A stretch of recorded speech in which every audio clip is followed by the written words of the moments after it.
సుందరకాండలో మొదటి సర్గలో మనం 130 శ్లోకాల వరకు చెప్పుకున్నాం. ఇప్పుడు 131వ శ్లోకాన్ని నిన్నటితో ముగించుకున్నాం. దాన్ని మరి ఒక్క మారు చెప్పుకొని తదనంతర కథాక్రమంలోకి వద్దాం. ఓం శ్రీ సీతారామాభ్యాం నమః. త్వరతే కార్యకాలో మే అహశ్చాప్యతివర్తతే ప్రతిజ్ఞా చ మయా దత్త నస్తాతవ్యం ఇహాంతరే. ఓ మైనాకుడా, నేను నా తోటి వానర గణానికి అందరికీ కూడా ఎక్కడా ఆగకుండా నేను ఆ లంకానగరాన్ని చేరుకుంటాను అని చెప్పాను. పైగా సూర్యుడు అస్తాద్రికి చేరుకుంటున్నాడు, ఆ సమీపానికి వస్తున్నాడు. అందువల్ల సూర్యాస్తమానం కాకుండా లంకలో అడుగు పెడతానని చెప్పాను. అందువల్ల సమయం మించిపోతోంది అని ఇచ్చుక్వా పాణినా శైలం అలభ్య హరిపుంగవ జగాం ఆకాశమావిశ్య వీర్యవాన్ ప్రహసన్నివా. వెంటనే పెద్దలు ఎప్పుడూ కూడా ఎంత పద్ధతిగా నడుచుకుంటారో ఇక్కడ ఆంజనేయ స్వామి చూపించాడు.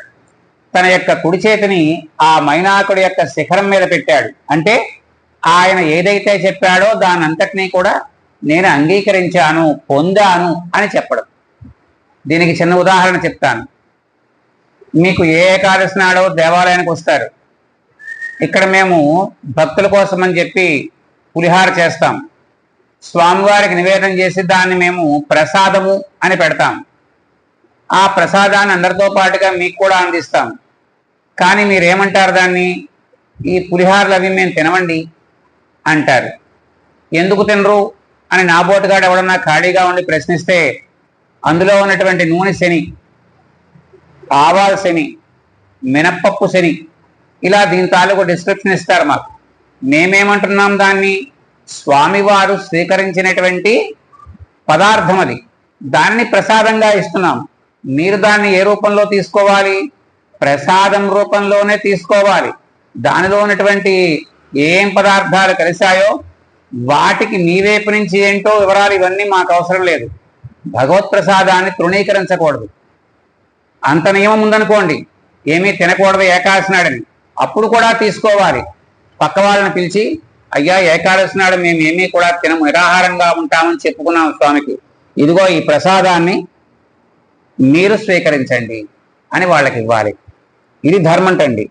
అలాగా ఆయన ఇచ్చినటువంటిది ఏదైతే ఉందో మన వాళ్ళ దృష్టిలో ఆఫర్, అదంతా కూడా ఆయన అంగీకరించి చెయ్యి వేసి ముందుకెళ్ళిపోయాడు. తిరిగి వచ్చేప్పుడు నేను ఆగుతాను అని చెప్పారు. సపర్వత సముద్రాభ్యాం బహుమానాదవేక్షిత పూయితశ్చోపన్నాభి ఆశీర్భిర్ అనిలాత్మజ. అందువల్ల నీ యొక్క ఆహ్వానాన్ని నేను మన్నించానని, నీవు ఏవైతే నాకు సేవలు చేయిస్తానని చెప్పావో అవన్నీ నేను పొందానని భావించి అన్నాడు ఆయన. అధోర్ధ్వం దూరముత్లుప్య హిత్వా శైలమహా అర్ణవౌ పితుపంధానమాస్తాయ జగామ విమల ఎంబరే. ఈ మైనాకుడు కోసం తన యొక్క స్థాయిని కిందకి దించాడు ఆయన, వెళ్లే మార్గాన్ని. మళ్ళా ఎప్పుడైతే ఈయనతో మాట్లాడడం అయిపోయిందో తిరిగి మరలా లంకా నగరానికి వెళ్ళాలంటే మంచి ఎత్తులోకి వెళ్ళాలి. తిరిగి మళ్ళా ఆ ఎత్తులోకి వెళ్ళాడు ఆయన. ఇలా ఎందుకు వెళ్ళాడు? మామూలుగా వెళ్ళొచ్చు కదా. భూమి గుండ్రంగా ఉంటుంది, బల్లపరుపుగా ఉండదు. అంటే మనకు కనిపించింది కాబట్టి బల్లపరుపుని కాదు. నువ్వు ఒక స్థాయికి వెళ్తే భూమి గుండ్రంగా ఉందని తెలుస్తుంది. అందుకని ఇతర దేశాలకు వెళ్ళేటువంటి విమానాలన్నీ కూడా ఇలా ఏటవాలుగా పైకి వెళ్ళి అక్కడి నుంచి ఇలా దిగుతాయి. దీనివల్ల చాలా దూరం కలిసి వస్తుంది. నేలబారుగా వెళ్తే కలిసి రాదు. అంటే మైనాకుడు ఉన్నటువంటి స్థాయిలో కనుక వెళ్తే ఈయన సూర్యాస్తమానం అయిన తర్వాత దిగుతాడు అక్కడ. అందుకని మళ్ళీ ఏటవాలుగా మళ్ళీ ఆకాశ మార్గం అంటే మేఘమండలాల పైకి వెళ్ళిపోయాడు ఈయన. భూయశ్చోర్ధ్వగతిం ప్రాప్య గిరిం తం అవలోకయన్ వాయుసూర్నిర్నిలాలంబే జగామ విమలే ఎంబరే. ఇంకా పైకి ఏటవాలుగా పైకి వెళ్ళాట ఆయన. పైకి వెళ్ళి కింద కనబడుతూ ఉన్నటువంటి చిన్నగా ఉన్నటువంటి ఆ మైనాక పర్వతాన్ని చూసుకుంటూ అలా ముందుకు వెళ్ళిపోయాడు. తద్వితీయం హనుమతో దృష్ట్వా కర్మ సుదుష్కరం ప్రశంసు సురా సర్వే సిద్ధాశ్చ పరమర్షయ. ఈ వెళ్ళేటువంటి విధానాన్ని ఎవరన్నా గమనిస్తున్నారా అంటే ఆకాశ మార్గాల్లో సంచరించేటువంటి సిద్ధులు, సాధ్యులు, గంధర్వులు, అలాగే పన్నగులు ఇత్యాది దేవతా మండలి అంతా కూడా ఈయన వెళ్లే దారిని పరిశీలిస్తున్నారు. అలా ఇస్తున్నటువంటి వాళ్ళందరూ అనుకున్నారట రెండవదైనటువంటి అడ్డు కూడా ఈయన దాటాడు అని. మనకి వచ్చింది మొదటి అడ్డు మైనాకుడే కదా, రెండవ అడ్డు ఏంటారంటే ఇక్కడ మైనాకుడు ఒకడే ఇప్పటిదాకా ఎదురుపడ్డాడు. అలా పడినప్పుడు ఇక్కడ రెండవ అడ్డు అన్నమాట ఎందుకు చెప్పారు అంటే సముద్రాన్ని దాటాలనుకోవడమే మొదటడ్డు. మొట్టమొదటి అడ్డు సముద్రాన్ని దాటాలనుకోవడం. ఆ దాటాలనుకోవడంలో మనకి ఈ మైనాకుడు పైకి రావడం, ఈయన్ని ఆపడం, ఇది రెండవ విఘ్నం. దాని దాటి ముందుకు వెళ్ళాడు. దేవతాస్య భవన హృష్ట తత్రస్తాస్తస్య కర్మణ కాంచనస్య సునాభస్య సహస్రాక్షశ్చ వాసవః ఉవాచ వచనం ధీమాన్ పరితోషాత్ సగద్గదం సునాభం పర్వతశ్రేష్టం స్వయమేవ శచీపతి. ఇంద్రుడు కూడా చూస్తున్నాడు ఈ విషయమంతా కూడా. చూసేప్పటికల్లా ఆయనకు కూడా సంతోషం కలిగింది. అప్పుడు ఆయన సంబరంగా మైనాకుడితో మాట్లాడుతున్నాడు. ఇదివరకు ఆ ఇంద్రుడే మైనాకుడితో ఏం చేయడానికి వచ్చాడు? ఆయన యొక్క పక్షాలు ఆ పర్వతానికి ఉన్న రెక్కల తెగ్గొట్టానికి పరిగెత్తాడు ఆయనతో పాటు ఇదివరకు. అలాంటిది ఇప్పుడు ప్రేమగా మాట్లాడుతున్నట్ట. హిరణ్యనాభ శైలేంద్ర పరితిష్టోస్మితే భృశం అభయంతే ప్రయచ్చామి తిష్ట సౌమ్య యథా సుఖం. ఓ మైనాకుడా, నువ్వు చేసినటువంటి పని నాకు చాలా ఆనందం కలిగించిందయ్యా. నీకు నేను అభయం ఇస్తున్నాను, నిన్ను ఎప్పుడూ ఏమీ చేయను. నీవు ఎక్కడ ఉన్నావో అక్కడే ప్రశాంతంగా ఉండు అన్నాడు. సాహ్యం కృతంతే సుమద్విక్రాంతస్య హనుమత క్రమతో యోజన శతం నిర్భయస్య భయే సతి రామస్యైషే దూత్యేన యాతి దాశరథేర్హరి సత్క్రియాం కుర్వతాం తస్య తోషితోస్మి దృఢాత్వయం. ఇంకా నీవు నిర్భయంగా ఉండవచ్చు, ఎందుకంటే నాకు రాముడు చాలా ఇష్టం. అలాంటి రాముడు యొక్క దూతగా ఈ హనుమంతుడు లంకానగరానికి వెళ్తున్నాడు. ఈతనికి నీవు ఆతిథ్యం ఇస్తానన్నావు, అది చాలు నాకు, అందువల్ల నీకు ఎలాంటి భయము లేదన్నాడు ఆయన. తద ప్రహర్షమరమతే విపులం పర్వతోత్తమ దేవతానాం పతిం దృష్ట్వా పరిదుష్టం శతక్రతుం. మైనాకుడు కూడా అమ్మయ్య నాకింకే భయం లేదనుకున్నాడు. సవై దత్తవరో శైలో బభూవావస్థితస్తదా హనుమాంశ ముహూర్తేన వ్యతిచక్రామ సాగరం. దాంతో ఎప్పుడైతే ఆ మైనాకుడు కుదుటపడ్డాడో మనస్సు, అమ్మయ్య నాకు ఈ ఇబ్బంది లేదనుకున్నాడు. ఈలోగా ఇలాంటివన్నీ వింటూ ఉన్నటువంటి హనుమంతుడు క్షణకాలంలో ఆ ప్రదేశాన్ని దాటేశాడు. తతో దేవాస్త గంధర్వా సిద్ధాశ్చ పరమర్షయ అబ్రువన్ సూర్య సంకాశాం సురసాం నాగమాతరం. నాగులందరికీ మాత అయినటువంటి సురస అనేటువంటి ఆవిడ్ని పిలిచారు దేవతాగణాలందరూ కూడా. అయం వాతాత్మజ శ్రీమాన్ ప్రవతే సాగరోపరి హనుమాన్ నామ తస్యత్వం ముహూర్తం విఘ్నమాచర. ఓ సురస, నీవు మాకు ఒక సహాయం చెయ్యాలి. ఈ హనుమంతుడు సముద్ర మార్గం ద్వారా లంకానగరానికి వెళ్ళడానికి ప్రయత్నం చేస్తున్నాడు. అతన్ని ఎలాగైనా సరే ఒక ముహూర్తం మాత్రం ఆపే. ముహూర్తం అంటే 45 నిమిషాలు. మీ అందరికీ తెలిసినటువంటి 7:36 జీలకర్ర బెల్లం అంటే 7:36 కాదండి, 45 నిమిషాల ముహూర్తం. లగ్నం అంటే 1:30. మనం ఇక్కడ ముహూర్తానికి వివాహాలు చేస్తాం. తమిళనాడు వాళ్ళందరూ కూడా అక్కడ కార్డు ఎప్పుడన్నా చూడండి, మీ పిల్లలు ఎవరన్నా పంపిస్తే అక్కడ ఉన్న వాళ్ళు కుంభలగ్నానికి పెళ్ళి అంటారు. కుంభలగ్నానికి పెళ్లి అంటే 1:30లో వాళ్ళు తాళి కట్టిస్తారు. మనకేమో జీలకర్ర బెల్లం పెట్టడం ముహూర్తం, వాళ్ళకి అమ్మాయి కుడివైపే ఉంటుంది. కుడివైపు ఉన్నటువంటి అమ్మాయికి తాళి కట్టడం వాళ్ళకి ముఖ్యం. ఇప్పుడు ముహూర్తము అంటే 45 నిమిషాలు. దీనికి ఇంకొంచెం వివరణ చెప్తాను. అరణ్యకాండలో ఈ శూర్పణఖ వివాదం జరిగిన తర్వాత ఆవిడకు ముక్కు చెవులు కోసేసిన తర్వాత ఆవిడ బయలుదేరి వెళ్ళి అక్కడే ఉన్నటువంటి తన యొక్క పినతండ్రి పెత్తండ్రి పిల్లల్లో ఒకళ్ళైనటువంటి ఖర దూషణ త్రిశూల దగ్గరికి వెళ్తుంది. ఒరే అన్నయ్య, నాకు వాడెవడో 2 రాజకుమారులు 1 రాజకుమార్తె ఉన్నారు, వాళ్ళు ముక్కు చెవులు కోసేశారంటే వాళ్ళందరూ కూడా పటాటోపంగా వచ్చేస్తారు రాముడి దగ్గరికి. అప్పుడు రాముడు అంటాడు లక్ష్మణ స్వామితో, నీ వదిన గారిని పట్టుకుని ఆ కొండగుహలో ఉండు, నేను వీళ్ళ సంగతి చూస్తాను అంటాడు.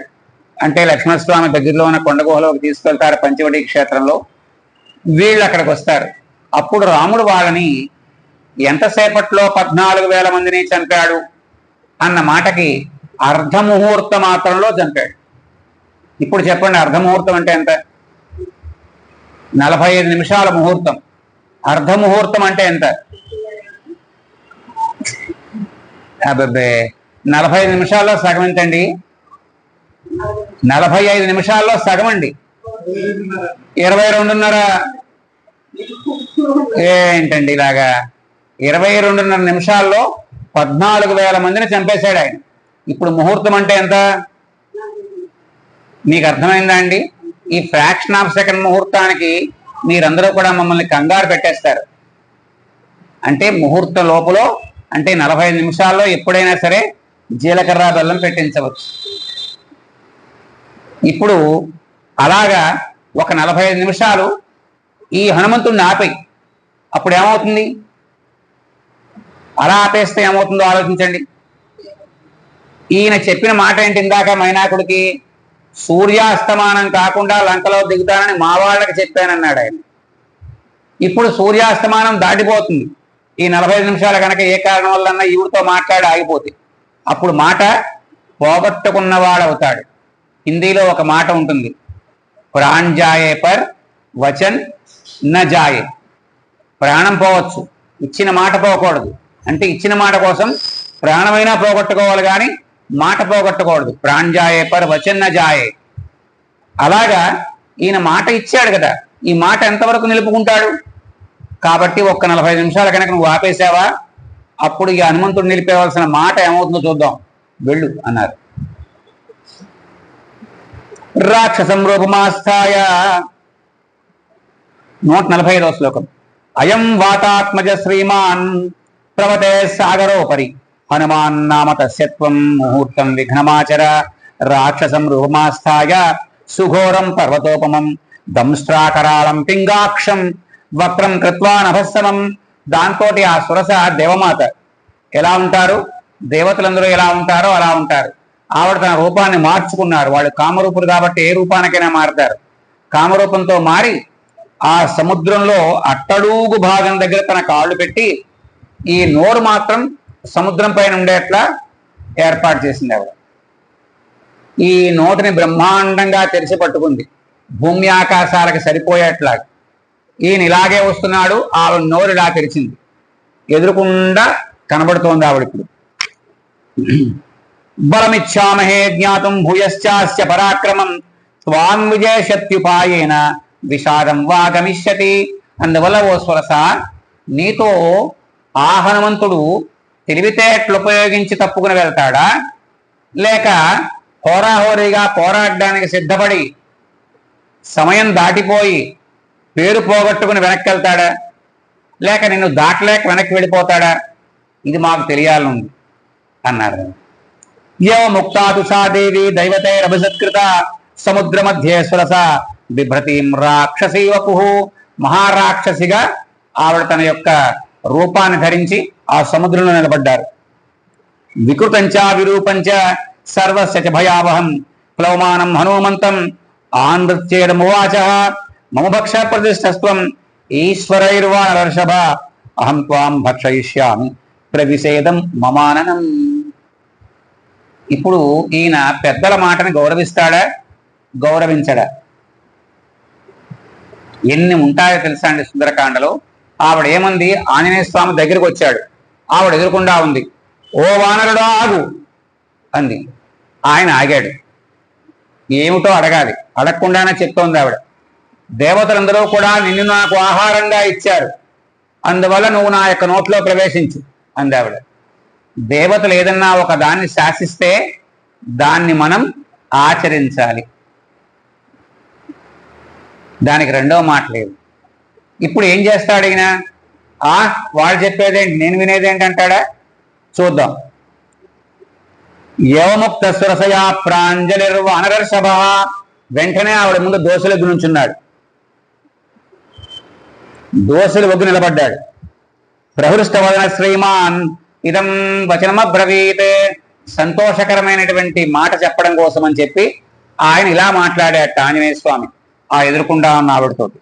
రామో దాశరథిర్నామ ప్రవిష్టో దండకావనం లక్ష్మణేన సహభ్రాత్ర వైదేహ్యా చాపి భార్యయా.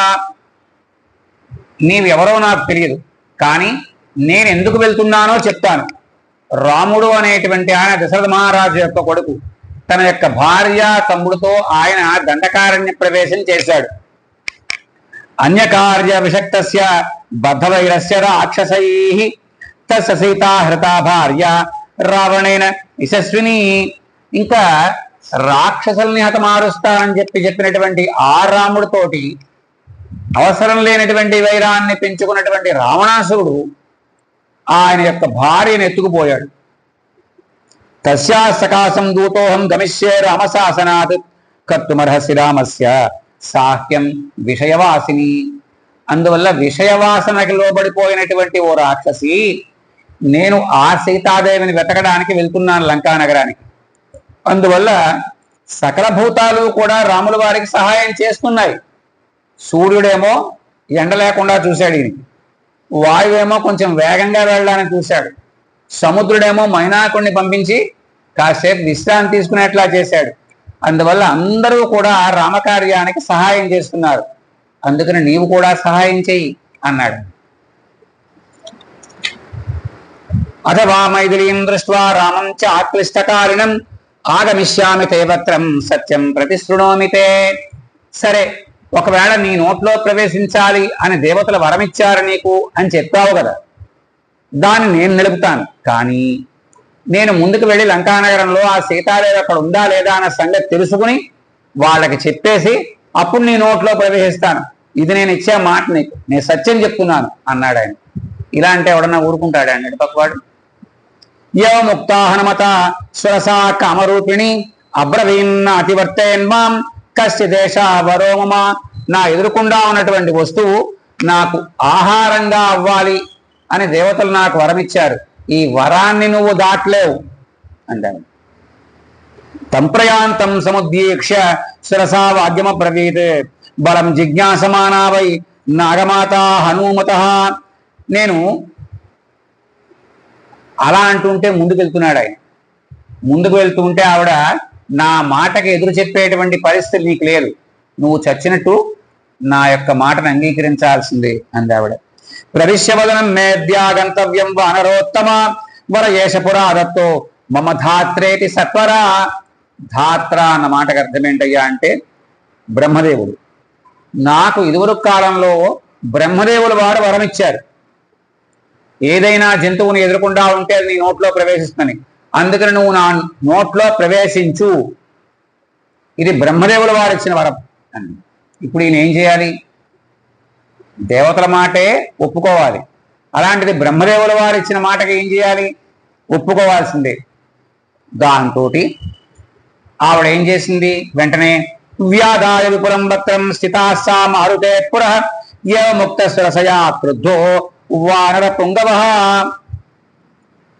ఆంజనేయ స్వామి ఎంత ఉన్నాడో ఆయనకి తగ్గట్టుగా నోరు తెలిసింది. అప్పుడు ఆయన అన్నాడు, అబ్రవీత్ కురువై వక్రం ఏన మాం విషయిష్యసే. నన్ను మింగాలంటే నా అంత నోరు తెరవాలిగా అన్నాడు. ఓ తెరుస్తాను అంది. ఈయన 8 యోజనాలు ఎత్తున్నాడని చెప్పాను. పోనీ 8 అడుగులు అనుకోండి, మన లెక్కలో యోజనాలు అంటే తెలియపోవచ్చు. ఆవిడ 10 అడుగులు నోరు తెరిచింది. 10 అడుగుల నోట్లోకి 8 అడుగుల వారు దూరతాడా? కూడా దూరతాడు. ఇచ్చిత్వాసురసాం క్రుద్ధో 10 యోజనమాయుత. 10 యోజనాల మేర ఆవిడ నోరు తెరిచింది. 10 యోజన విస్తారో బభూవ హనుమాంస్తదా. ఈయన 10 యోజనాల మేర తన యొక్క దేహం పెంచాడు. తందృష్ట్వా మేఘ సంకాశం 10 యోజనమాయుతం చకార సురసాచాస్యం 20 యోజనమాయుతం. ఎప్పుడైతే ఈయన 10 యోజనాలు పెరిగాడో ఆవిడ 20 యోజనాలకు నోరు తెరిచింది. చకార సురసావక్రం చకార సురసాచాస్యం 20 యోజనమాయుతం హనుమాంస్తు తతక్రుద్ధ 30 యోజనమాయుత చకార సురసావక్రం 40 తథోచ్యుతం బభూవ హనుమాన్ వీర 50 యోజనోచ్యుత చకార సురసావక్రం 60 యోజనమాయుతం తథైవ హనుమాన్ వీర 70 యోజనోచ్యుతం చకార సురసావక్రం 80 యోజనాయుతం హనుమాన్ అచల ప్రఖ్యో 90 యోజనోచ్యుత చకార సురసావక్రం 100 యోజనమాయుతం తదృష్ట్వా వ్యాయుతం త్వాస్యం వాయుపుత్ర సుబుద్ధిమాన్. ఇలా ఒకరికి ఒకరు రెట్టింపుగా ఆవిడ నోరు 30 తెరిస్తే ఈయన 40 శరీరం పెంచాడు, ఆవిడ 50 తెరిస్తే ఈయన 60 పెంచాడు, ఆవిడ 70కి నోరు తెరిస్తే ఈయన 80కి పెంచాడు, ఆవిడ 90కి తెరిస్తే ఈయన 100కి పెంచాడు, ఆవిడ 100 పెంచింది. ఇప్పుడు లోపలికి వెళ్ళాలిగా ఆయన, వేరే దారి లేదు. అప్పుడు ఆయన ఏం చేశాడంటే బుద్ధిర్బల యశోధైర్యం నిర్భయత్వం అరోగత అజాడ్యం వాక్పటుత్వంచ హనుమస్మరణాత్ భవేత్. బుద్ధి, బలము, ధైర్యము, నిర్భయత్వము, రోగాలు లేకుండా ఉండడం, బాగా మాట్లాడగలిగేటువంటి స్థితి కలగడం, జాడ్యం అంటే రేపు చేద్దాం, ఎల్లుండి చేద్దాం, కాసేపాకి చేద్దాం, ఈ వాయిదాలు వేసే మనస్తత్వాలు లేకుండా ఉండడం, అలాగే అన్ని రకాల గౌరవాలు గొప్పతనాలు రావడం హనుమంతుల వారిని స్మరిస్తే వస్తుంది. అప్పుడు ఆయన ఏం చేశాడంటే, ఇప్పుడు నోరంటే బాగా తెరిచామండి, ఆ తెరిచిన నోరు మూయడానికి కూడా కొంచెం టైం పడుతుందా పట్టదా? తప్పని మూసేయలేం కదండి. ఇప్పుడు ఏం చేశాడంటే ఆయన తందృష్ట్వావ్యాయతం త్వాస్యం వాయుపుత్ర సుబుద్ధిమాన్, మంచి బుద్ధిమంతుడైనటువంటి ఆ వాయుపుత్రుడు దీర్ఘజిహ్వాం సరసయా సుఘోరం నరకోపమం సుసంక్షిప్త్యాత్మన కాయం బభూవాంగుష్టమాత్రక. 100 యోజనాల పొడుగున్నటువంటి తన యొక్క శరీరాన్ని అంగుళంకు మార్చేశాడు. స్వవిభత్యాదత్రం నిష్పత్య మహాజప అంతరిక్షే స్థిత శ్రీమాన్ ఇదం వచనమబ్రవీత్. అలా ఆవిడ నోట్లోకి అలా దూరిపోయి ఇలా బయటకు వచ్చి నుంచున్నాడు ఎదురుకుండా. ఆవిడేమంది? నా నోట్లో ప్రవేశించమంది, నా కడుపులో కనలేదు. మనం ఎదుటివాడికి ఇచ్చే మాట ఒళ్ళు దగ్గరెట్టుకు ఇవ్వాలి. ఆవిడ నా నోట్లో ప్రవేశించమంది, ఆ అంగుళం వాడు టక్మన్ నోట్లోకి వెళ్ళి ఆవిడ మూసలోగా బయటకు వచ్చాడు.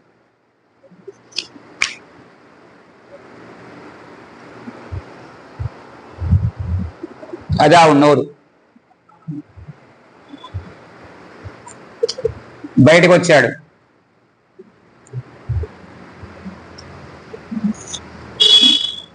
స్వవిపత్యాదత్తం నిష్పత్య మహాజ అంతరిక్షే స్థిత శ్రీమాన్ ఇదం వచనమబ్రవీత్ ప్రవిష్టోస్మితే వత్రం దాక్షాయణి నమోస్తుతే గమిష్యే యత్ర వైదేహి సత్యం చాసీద్వరస్తవ. అందువల్ల ఓ దాక్షాయణి నీకు నమస్కారం అన్నాడు ఆయన. ఈవిడ ఎవరో కూడా ఆయన తెలిసింది. దాక్షాయణి ఎందుకన్నాడు? దాక్షాయణి ఎవరో మీకు ఏమైనా తెలుసా? దాక్షాయణి అన్న పేరు ఎవరిది మీకు తెలిసి చెప్పండి. సతీదేవికి దాక్షాయణి అని పేరు. దక్షుడి యొక్క పుత్రికలు 56 మంది. 56 మంది దక్ష ప్రజాపతి పుత్రికలు. వారిలో 27 మంది చంద్రుడి యొక్క భార్యలు. అశ్వని, భరణి, కృత్తిక, రోహిణి, మృగశిర, ఆర్ద్ర, పునర్వసు, పుష్యమి. ఈ 27 మంది చంద్రుడి భార్యలు. 13 మంది కశ్యప ప్రజాపతి యొక్క భార్యలు. ఈ 13 మందిలో అదితి, దితి, సేన, అలాగే సురస, సరమ ఇలాంటి వాళ్ళందరూ ఉన్నారు. వాళ్ళ యొక్క స్థితుల్ని బట్టి ఆయా జంతుజాలమంతా కూడా ఉద్భవించింది. ఇందులో ఈవిడ వల్ల పాములు ఉద్భవించాయి. నాగజాతికి మాత ఈవిడ సురస. తర్వాత ఈయన దాక్షాయణి అన్నాడు. దాక్షాయణి అంటే సతీదేవే కాదు, 56వ కూతురు సతీదేవి. ఆవిడ పరమేశ్వరుని వివాహం చేసుకుంది. ఆవిడ శరీర ఖండాలే మీకు అష్టాదశ శక్తి పీఠాలుగా ఉంటాయి. అదంతా వేరే కథ అనుకోండి, మీకు తెలిసిందే కదా. అలాగా ఆ సతీదేవిని దాక్షాయణి అంటాం. మరి దక్షుడు యొక్క కూతుర్లు అందరూ దాక్షాయణులే కదా. అందుకు నేనేమన్నాడు? దాక్షాయణి నీకు నమస్కారం, నువ్వు అడిగినట్లుగా లోపల ప్రవేశించమన్నావు, ప్రవేశించాను. ఇంకా సీతామ్మవారి కోసం నేను వెళ్ళొచ్చా అన్నాడు. ఎంత గౌరవ మర్యాద ఇచ్చాడండి ఆయన. ఇది ఆయన దగ్గర మనం నేర్చుకోవాల్సిన పద్ధతి. తం దృష్ట్వా వదనాన్ముక్తం చంద్రం రాహుముఖాదివ అబ్రవీత్ సురసాదేవి స్వేన రూపేణ వారణం. ఎప్పుడైతే ఇతను అలా చేశాడో వెంటనే ఆవిడ తన యొక్క దివ్యమంగళ స్వరూపాన్ని చూపించింది, దేవతా స్వరూపాన్ని. అదృధ్యే హరిశ్రేష్ఠ దచ్చ సౌమ్య యథాసుతం సమానయస్వ వైదేహీం రాఘవేణ మహాత్మన. నాయన, ఎలాంటి అడ్డు లేకుండా లంకా నగరానికి వెళ్ళరా, ఆవిడ్ని వెతకరా, ఆ సీతను ఆ రాముడితో కలుపుతావు నాయన నువ్వు. పెద్దల యొక్క ఆశీర్వాదం కూడా కావాలండి. ఇది ఒకటి గుర్తుపెట్టుకోండి. మన ఇళ్లలో మనం చేయించినటువంటి విషయం చెప్పమంటారా? మన పిల్లలు పరీక్షలకు వెళ్తుంటే మన అత్తగారికి మామగారికి దండం పెట్టమను, అమ్మా నాన్నలకు దండం పెట్టమను మనం చెప్పడం మానేశాం. అవన్నీ ఎప్పుడో మానేశాం. కనీసం ఈ వెధవ తల్లిదండ్రులకే చెప్పట్లేదు. బాయమ్మ అంటాడు వాడు, కాళ్ళకి దండం పెట్టి పరీక్ష బాగా రాయాలని కోరుకోమ్మా అనట్లే వాడు, మనం చెప్పం. ఇప్పుడు ఈయనకి ఎలాంటి గౌరవం వచ్చింది? ఆవిడ ఆ దాక్షాయిని ఆశీర్వదించింది. అలాంటి పెద్దల యొక్క ఆశీర్వాదాలు ఫలిస్తాయా, ఫలించవా? తృతీయం హనుమతో దృష్ట్వా కర్మ సుదుష్కరం సాధు సాద్విభూతాని ప్రశంసస్తదాహరిం. అలా మూడవదైనటువంటి ఇబ్బందిని ఆంజనేయ స్వామి దాటి ముందుకు వెళ్ళాడు. హరి ఓం తత్సత్. మంగళం కోసలేంద్రాయ మహనీయ గుణాత్మనే చక్రవర్తి తనూజాయ సార్వభౌమాయ మంగళం. హరి ఓం తత్సత్.